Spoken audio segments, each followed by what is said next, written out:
Good morning students. मेरा नाम है वैभव और आज हम पढ़ेंगे समुच्चय सेट्स का भाग 14। अभी तक हम 13 भाग पढ़ चुके हैं। आज हम 14वें भाग पर दृष्टि डालेंगे और इसे अच्छे से समझेंगे। ठीक है, तो चलिए फिर शुरू करते हैं। तो आज हम पढ़ेंगे समुच्चयों का सम्मिलन, जिसे हम यूनियन ऑफ सेट्स के नाम से भी जानते हैं। और ये आपकी पुस्तक में 1.10.1 पर दिया हुआ है, तो अवश्य वहां से पढ़ लीजिएगा। और उसके बाद हम उदाहरण नंबर 12, 13 और 14 इन तीन उदाहरणों पर दृष्टि डालेंगे और इन्हें भी अच्छे से समझेंगे। ठीक है, तो चलिए हम आगे बढ़ते हैं। हम्म, समुच्चयों का सम्मिलन, यूनियन ऑफ सेट्स। मान लीजिए कि ए और बी कोई दो समुच्चय हैं। ए और बी का सम्मिलन वह समुच्चय है जिसमें ए के सभी अवयवों के साथ बी के भी सभी अवयव हों तथा उभयनिष्ठ अवयवों को केवल एक बार लिया गया, है ना। देखो, जैसे हम दो संख्याओं का जब योग करते हैं या फिर सम्मिलन करते हैं, है ना, योग ही हुआ वो। जब हम दो संख्याओं का योग करते हैं, जैसे 10 लिया और 5 लिया, है ना, दो संख्या ली 10 और 5। अगर इनका योग करेंगे तो हमारे पास एक संख्या आएगी 15। ऐसे ही जब हम दो समुच्चय लेते हैं, है ना, और उनका सम्मिलन या फिर यूनियन करते हैं, तो हमारे पास एक समुच्चय आता है जिसमें जिसमें पहले और दूसरे इन दोनों समुच्चयों के अवयव हों, लेकिन कोई भी अवयव जो है वह दो बार, है ना, मतलब एक से अधिक बार ना लिया हो। जैसे कि अगर कोई दो समुच्चय माने ए और बी, और ए समुच्चय में अवयव है 1, 2 और 3, और बी समुच्चय में अवयव है 4 और 5, तो हमारे पास ए यूनियन बी जो होगा, है ना, जो उनका सम्मिलन होगा ए यूनियन बी, है ना, जिसे हम इस रूप से निरूपित करते हैं। ये ए और बी के सम्मिलन को निरूपित करता है ये प्रतीक। ठीक है, तो ए यूनियन बी जब हम निकालेंगे तो हमारे पास क्या आएगा, 1, 2, 3, 4 और 5, है ना। तो हमने क्या किया, ए समुच्चय के अवयव और बी समुच्चय के अवयव, है ना, इन सभी का सम्मिलन कर दिया, उन्हें एक साथ लिख दिया। तो अगर ए है 1, 2, 3 और बी समुच्चय है 4 और 5, तो ए यूनियन बी समुच्चय क्या होगा, 1, 2, 3, 4 और 5। अगर यही समुच्चय जैसे ए समुच्चय में 1, 2, 3 होते और बी समुच्चय में 3, 4 और 5 होते, तब ए यूनियन बी भी तब भी 1, 2, 3, 4, 5 ही होता, क्योंकि जो 3 है उसे हम दो बार नहीं लिखेंगे, है ना। जो 3 है, 3 अवयव है तीसरा, वो ए समुच्चय में भी है और बी समुच्चय में भी है, लेकिन फिर भी हम उसे सिर्फ एक बार ही लिखेंगे, है ना। तो ये होता है यूनियन। अब चलिए हम यहाँ से देखते हैं। ठीक है, तो यहाँ बोल रहे हैं, मानते हैं ए और बी कोई दो समुच्चय है ना, और ए और बी का जो सम्मिलन है वह एक तीसरा समुच्चय है जिसमें ए के सभी अवयव हो और उसके साथ साथ बी के भी सभी अवयव हो, और जो अवयव है वह उभयनिष्ठ हो, मतलब एक से ज्यादा बार है, मतलब ए समुच्चय में भी हो बी समुच्चय में भी हो, उन्हें हम केवल एक बार ही लेंगे, है ना, उन्हें सिर्फ एक बार ही दिया गया। इसका प्रतीक, है ना, सम्मेलन या फिर यूनियन का प्रतीक कुछ यू के रूप में होता है ना, यू जैसा ये होता है। इस प्रतीक को आप याद रखिएगा, क्योंकि ये अब आने वाले, है ना, भागों में बहुत बार प्रयोग होगा। ठीक है, का प्रयोग सम्मेलन को निरूपित करने के लिए किया जाता है। प्रतीकात्मक रूप में हम ए यूनियन बी लिखते हैं और इसे ए सम्मेलन बी पढ़ते हैं, है ना। ये क्या है, ए यूनियन बी या फिर ए सम्मेलन बी। ठीक है, ये वाला जो प्रतीक होता है यू जैसा, इसे हम सम्मेलन का प्रतीक बोलते हैं। ठीक है, इनमें कंफ्यूज मत होना, क्योंकि अभी हमें और भी कुछ इसी प्रकार के प्रतीक पढ़ने हैं। ठीक है, तो जब भी जो यू जैसा बनेगा, है ना, जो यू जैसा बनेगा ये क्या है, सम्मेलन या फिर यूनियन का प्रतीक। ठीक है, इसमें कोई दिक्कत नहीं ना। चलो, अब हम उदाहरण नंबर 12 देखते हैं। अभी हमने देख लिया कि अगर हम ए और बी का यूनियन करते हैं तो हमें क्या मिलता है ना। अब हम उससे जुड़े कुछ उदाहरण करेंगे। ठीक है, उदाहरण नंबर 12। मान लीजिए कि ए समुच्चय है जिसमें चार अवयव दिए हैं, 2, 4, 6 और 8, और बी समुच्चय है जिसमें भी चार अवयव है, 6, 8, 10 और 12। तब ए यूनियन बी ज्ञात कीजिए। ठीक है, अभी हमने क्या देखा था कि अगर हमारे पास दो समुच्चय दिए हों, है ना, और उनका हमें यूनियन या फिर सम्मिलन निकालना हो, तो उसके लिए हम क्या करते हैं, उन दोनों समुच्चयों में जितने भी अवयव हैं उन सभी को एक समुच्चय के रूप में लिखते हैं। और बस बात यह है कि कोई भी जो अवयव हो या संख्या हो वह एक से अधिक बार नहीं आनी चाहिए, सिर्फ एक ही बार आ सकती है ना। जैसे हमने देखा था, अगर ए समुच्चय में 1, 2, 3 है और बी समुच्चय में 4, 5 है, तो ए यूनियन बी या फिर ए सम्मिलन बी क्या होगा, 1, 2, 3, 4, 5, है ना। तो ये हमारा सम्मिलन होता है। तो अब हम उदाहरण देखते हैं। यहाँ पे हमें एक समुच्चय दिया है जिसमें चार अवयव हैं, चार अवयव हैं, दो चार छः और आठ, और एक समुच्चय दिया है जिसमें भी चार अवयव हैं, छः आठ 10 और 12।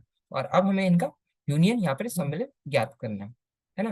तो सम्मिलन के लिए क्या करते हैं, इन दोनों समुच्चयों के, है ना, इन दोनों समुच्चयों में जो अवयव है उन सभी को एक साथ लिखते हैं, है ना। बस कोई भी अवयव जो है उसे हम एक से अधिक बार नहीं लिखेंगे, है ना। तो दो, है ना, तो हमने दो लिख दिया, है ना। चार, तो हमने चार लिख दिया। छह जो है वह इसमें ए समुच्चय में भी है और बी समुच्चय में भी, लेकिन फिर भी हम उसे सिर्फ एक ही बार लिखेंगे, है ना, तो ये छह आ गया। और आठ जो है वह ए समुच्चय में भी है और बी समुच्चय में भी है, लेकिन फिर भी हम उसे एक ही बार लिखेंगे, तो यहाँ आठ आ गया। अब हम देखेंगे बी में छह और आठ जो है वह पहले ही लिखे जा चुके हैं, इसलिए हम उन्हें नहीं लिख सकते। अब जो 10 है ना, हम उसे लिखते हैं, और जो 12 है वो भी सिर्फ बी समुच्चय में, तो हम उसे लिखते हैं, है ना। तो ए यूनियन बी क्या हुआ, दो चार छः आठ 10 और 12, है ना। जबकि देखो ए समुच्चय में चार थे और बी समुच्चय में भी चार अवयव थे, तो होने आठ चाहिए थे, लेकिन कितने हुए, छह। क्योंकि दो अवयव जो थे छह और आठ, वो ए समुच्चय में भी थे और बी समुच्चय में भी थे।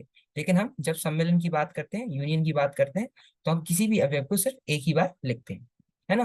तो ये था दो चार छः आठ और छः आठ 10 12, और इनका जो सम्मेलन हुआ ए यूनियन बी, वह क्या हुआ, दो चार छः आठ 10 और 12, इन सभी अवयवों का समुच्चय। नोट कीजिए कि ए यूनियन बी लिखते समय उभयनिष्ठ अवयव 6 और 8 को केवल एक बार लिखते हैं, है ना।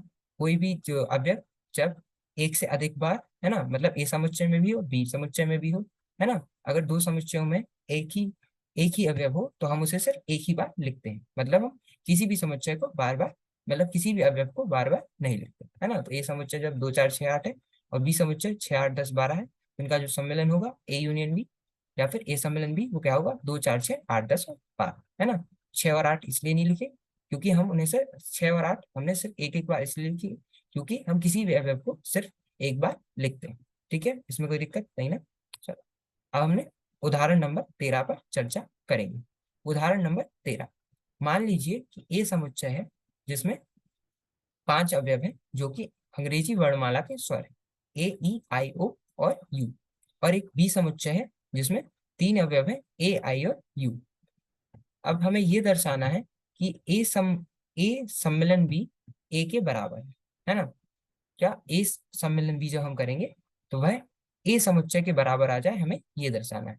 तो इसके लिए हम सबसे पहले, हमारे पास ए समुच्चय है और बी समुच्चय है ना, तो अभी हम ए यूनियन बी या फिर ए सम्मिलन बी निकालते हैं, है ना। ए सम्मिलन बी के लिए हम क्या करते हैं, दोनों समुच्चयों के सारे अवयवों को बिना, है ना, बिना रिपीट या फिर बिना दोहराए लिखते हैं, मतलब एक अवयव को हम सिर्फ एक ही बार लिखेंगे, ठीक है, चाहे वह कितनी बार भी किसी भी समुच्चय में आया हो, ठीक है। तो चलिए हम, ये ए समुच्चय है और ये बी समुच्चय है, अब हम इनके सम्मिलन का समुच्चय लिखते हैं। स्पष्टता, ए सम्मिलन बी क्या होगा, इसमें हम ए समुच्चय के सारे अवयव और बी समुच्चय के सारे अवयव लेंगे, है ना। तो ए जो है वह ए समुच्चय में भी है और बी समुच्चय में भी है, लेकिन फिर भी हम उसे सिर्फ एक ही बार लिखेंगे क्योंकि हम किसी भी अवयव को सिर्फ एक बार ही लिखते हैं। तो ये इस समुच्चय में ए आ गया। ई जो है वह सिर्फ ए में है, तो ई आ गया। आई जो है वह ए समुच्चय में भी है और बी समुच्चय में भी, है ना, लेकिन हम उसे लिखे सिर्फ एक बार, तो यहाँ आई आ गया। और जो ओ अवयव है वह ए में है, तो हमने ओ लिखा, और जो यू है वह ए समुच्चय में भी है और बी समुच्चय में भी है, लेकिन फिर भी हम उसे सिर्फ एक बार ही लिखेंगे। तो हमारे पास जो समुच्चय आया है ए सम्मिलन बी, है ना, वह क्या है, ए ई आई ओ यू इन अवयवों का समुच्चय है ना। तो क्या है, ए ई आई ओ यू। और हम यहाँ देख सकते हैं कि ए समुच्चय में भी पांच स्वर, है ना, पांच अवयव है, ए ई आई ओ यू, और ए सम्मिलन बी में भी पांच स्वर ही है, ए ई आई ओ यू।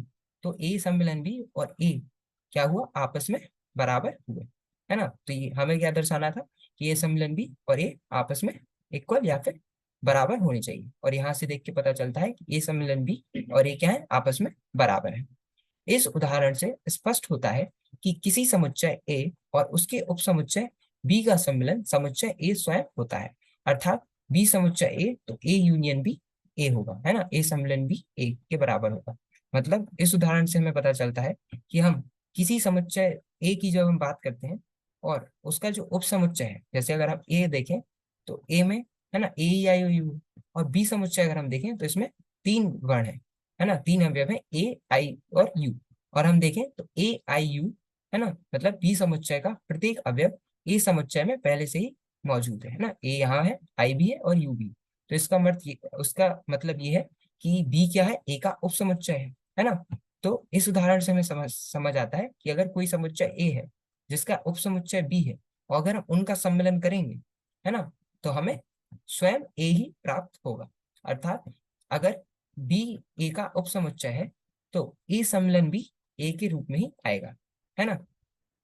अगर अ, अगर एक कोई समुच्चय सी होता है ना, जिसमें आई और ओ होते, और अगर हम ए सम्मिलन सी करते, तब भी हमें ए समुच्चय ही प्राप्त होता। ठीक है, तो कहने का मतलब ये है कि अगर हम किसी समुच्चय और उसके उपसमुच्चय का सम्मिलन करते हैं तो हमें वही समुच्चय प्राप्त होता है ना। तो यहाँ से इसलिए यहाँ लिखा है कि अगर बी ए का उपसमुच्चय है तो ए सम्मिलन भी ए के बराबर ही आएगा। ठीक है, इसमें कोई दिक्कत नहीं ना, चलो ठीक है। अब हम उदाहरण नंबर 14 पर चर्चा करते हैं। मान लीजिए कि एक एक्स समुच्चय है जिसमें 3 लोग हैं, राम, गीता और अकबर, है ना, और यह कक्षा 11 के विद्यार्थियों को जो विद्यालय की हॉकी टीम में है ना। ये समुच्चय क्या है, कक्षा 11 के विद्यार्थियों की का समुच्चय है जो कि विद्यालय की हॉकी टीम में है ना, जिसमें 3 अवयव है, मतलब 3 विद्यार्थी हैं, राम, गीता और अकबर, इनका एक समुच्चय है। मान लीजिए कि हमारे पास एक और समुच्चय वाई है जिसमें 3 अवयव और हैं, गीता, डेविड और अशोक, है ना। गीता समुच्चय एक्स में भी है और समुच्चय वाई में भी है। कक्षा 11 के विद्यार्थियों का जो विद्यालय की फुटबॉल टीम में है ना। तो हमारे पास 2 समुच्चय हैं, समुच्चय एक्स और समुच्चय वाई। समुच्चय एक्स में हमारे पास जो विद्यार्थी हैं वह विद्यालय की हॉकी टीम में है, और समुच्चय वाई में हमारे पास जो विद्यार्थी हैं वह विद्यालय की फुटबॉल टीम में है ना। समुच्चय एक्स में 3 विद्यार्थी हैं, राम, गीता और अकबर, और समुच्चय वाई में भी 3 विद्यार्थी हैं, गीता, डेविड और अशोक। एक्स सम्मिलित वाई ज्ञात कीजिए और इस समुच्चय की व्याख्या कीजिए, है ना। हमारे पास एक्स समुच्चय है और वाई समुच्चय है ना। एक्स समुच्चय क्या है, कक्षा 11 के विद्यालयों की हॉकी टीम का समुच्चय, और समुच्चय वाई क्या है, कक्षा 11 के विद्यार्थियों की विद्यालय की फुटबॉल टीम है ना, इसका समुच्चय है ना। और हमें एक्स समुच्चय एक्स सम्मिलन या फिर एक्स यूनियन वाई ज्ञात करना है, और एक्स सम्मिलन वाई का अर्थ क्या है ना, इस समुच्चय की हमें व्याख्या करनी है। ठीक है, तो चलिए अब हल देखते हैं। हल, यहाँ एक्स सम्मिलन वाई क्या होगा, है ना। देखो, एक्स सम्मिलन वाई करेंगे मतलब जब भी हम किसी 2 समुच्चयों का सम्मिलन करते हैं तो उसमें हम दोनों समुच्चयों के अवयव को लिखते हैं बिना दोहराए, है ना। तो अगर हम देखें तो राम, गीता और अकबर समुच्चय एक्स में है, और गीता, डेविड और अशोक समुच्चय वाई में है ना। तो राम, गीता और अकबर, अगर हम देखें तो गीता जो है वह समुच्चय एक्स में भी है और समुच्चय वाई में भी है, मतलब गीता हॉकी टीम में भी है और फुटबॉल टीम में भी है। लेकिन हम लिखेंगे, जब हम सम्मेलन की बात करते हैं तो हम गीता का नाम सिर्फ एक ही बार लेंगे। ठीक है, तो एक्स सम्मेलन वाई क्या हो जाएगा, राम हो जाएगा, गीता हो जाएगी, अकबर हो जाएगा, है ना, डेविड हो जाएगा, अशोक हो जाएगा। गीता को हम 2 बार नहीं लिखेंगे क्योंकि, है ना, हम किसी भी अवयव को एक से अधिक बार नहीं लिखते। ठीक है, तो एक्स सम्मेलन वाई क्या होगा, राम, गीता, अकबर, डेविड और अशोक का समुच्चय, है ना। और इससे हमें क्या पता चलता है कि यह कक्षा 11 के उन विद्यार्थियों का, है ना, कक्षा 11 के उन विद्यार्थियों का समुच्चय है जो या तो विद्यालय की हॉकी टीम में है या फुटबॉल टीम में है या फिर दोनों टीमों में है। क्योंकि अगर हम देखें तो जो राम है ना, और अकबर है, राम और अकबर जो है वह हॉकी टीम में है, डेविड और अशोक है वह फुटबॉल टीम में है, और जो गीता है वह हॉकी और फुटबॉल दोनों टीम में है। इसलिए हमें पता चलता है कि यह जो समुच्चय है वह कक्षा 11 के उन विद्यार्थियों का समुच्चय है जो या तो विद्यालय की हॉकी टीम में है या फुटबॉल टीम में, और या फिर उन दोनों टीमों में है। अतः हम 2 समुच्चयों के सम्मिलन की परिभाषा इस प्रकार कर सकते हैं। ठीक है, इसमें कोई दिक्कत नहीं ना, चलो। हाँ, तो आज के लिए हम इतना ही रखते हैं। आज हमने समुच्चयों का सम्मिलन, जिसे हम यूनियन ऑफ सेट्स के नाम से जानते हैं, और ये आपकी पुस्तक में 1.10.1 में दिया हुआ है। तो अवश्य जो हमने अभी पढ़ा है ये आप अपनी पुस्तक से पढ़ लीजिएगा ताकि और आसानी से समझ में आए। और उसके बाद हमने उदाहरण नंबर 12, उदाहरण नंबर 13, उदाहरण नंबर 14, इन तीनों उदाहरण पर दृष्टि डाली और इन्हें अच्छे से समझा, जो कि सम्मेलन पर ही थे, समुच्चयों के सम्मेलन पर थे। ठीक है। बाकी अगले भाग में हम परिभाषा नंबर 6 और सम्मेलन की संक्रियाओं के कुछ गुणधर्म, है ना, प्रॉपर्टीज क्या होती है ना, गुणधर्म क्या होते हैं जब हम सम्मेलन पे संक्रिया या फिर ऑपरेशंस करते हैं, है ना। और अंततः फिर हम समुच्चयों का सर्वनिष्ठ, जिन्हें हम इंटरसेक्शन ऑफ सेट्स के नाम से जानते हैं। अभी हम सम्मेलन पढ़ा, अब हम उनका सर्वनिष्ठ भी पढ़ेंगे। और ये आपकी पुस्तक में 1.10.2 पर दिया हुआ है, तो एक बार वहां से देख लीजिए, बाकी हम अगले भाग में से पढ़ेंगे। और अंततः हम उदाहरण नंबर 15 पर दृष्टि डालेंगे और इसे अच्छे से समझें। ठीक है। तो आज के लिए इतना ही रखते हैं, मिलते हैं अगले भाग में। धन्यवाद। Thank you.